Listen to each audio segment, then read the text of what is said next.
Pinabulaanan ng Commission on Elections ang umunay sobrang boto na binilang pa rin ng automated counting machine. Sa isang mock voting, sinubukan ng Archdiocesan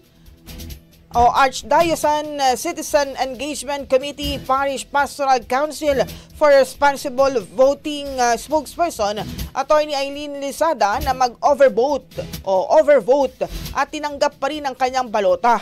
Sa kapihan sa Manila Bay, nilinaw ni COMELEC Chairman George Erwin Garcia na bagaman 14 ang may marka sa espasyo para sa pagkasenador, 12 lamang sa mga ito ang namarkahan sa binog.